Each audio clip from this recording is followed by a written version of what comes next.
have to attack the Russian-made facilities.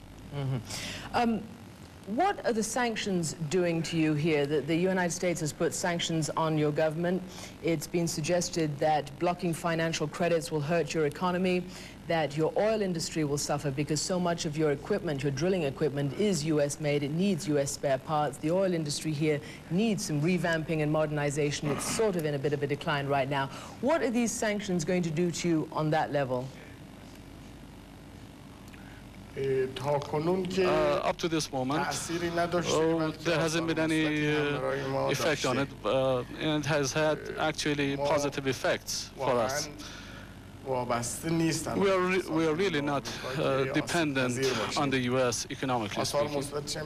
And the positive aspects of it are that our people are aware that we do have a special situation before us, and we have made economic decisions. Of course, these decisions became much easier to make. As you see,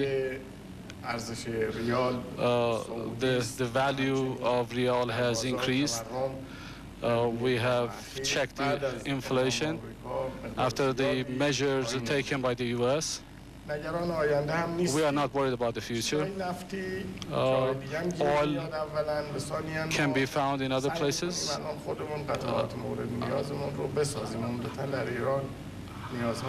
We do not need to secure our equipment from the U.S. There are other sources from which we can secure this equipment. Even though most of your equipment is U.S. made, but more than the physical aspects of that, what do the U.S. sanctions do to you politically here? Who does it play? Whose hands do the sanctions play into? Who does it strengthen here in Iran? Those sanctions. Of course, I do not see this measure by the U.S. President as a rational action. It was an inappropriate measure. We are not hurting from this, but it would be better if there would be some type of economic and cultural relationship, because both nations of Iran and the U.S. will have to cooperate with each other at some point in the future. These measures will only further hatred between the two nations, and it will have negative effects. There has got to be we should not further this type of tension between us. So you're basically saying that despite the sanctions, despite the rhetoric from the United States, despite the state of your relations right now, that there is still a door open from Iran to the United States?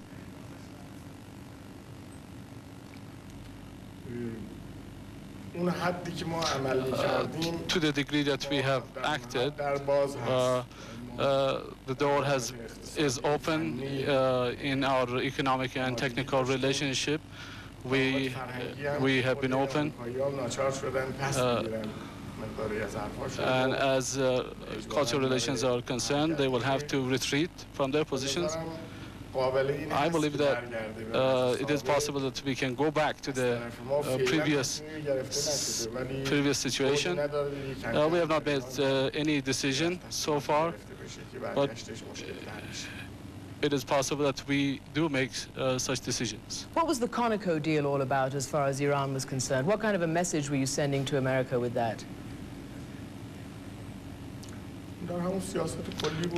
It was general policy of us that we wanted to have a technical and economic relationship with the U.S. Our people and our private corporations could work together. Was that a missed message, do you think? Was the message missed?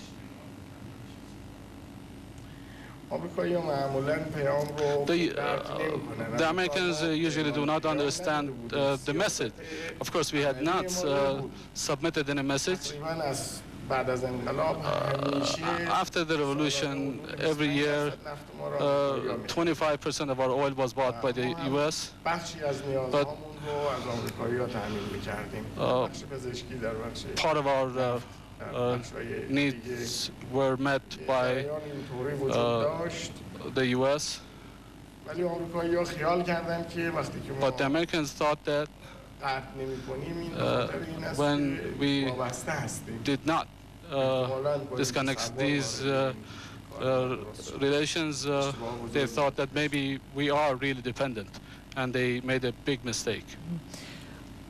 Is there a way that you can make a rapprochement towards the Clinton administration? Is there something Iran can do to show to the Americans you're not the big bad guys that you're being portrayed as, or are you?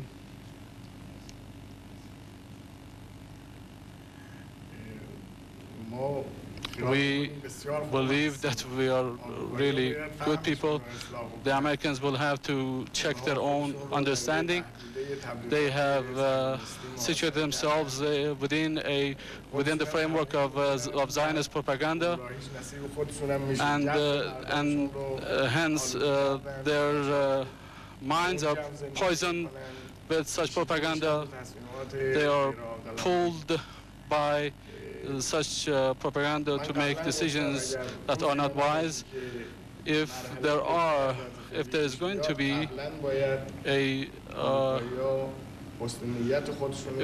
be a different situation, the Americans will have to prove their own goodwill.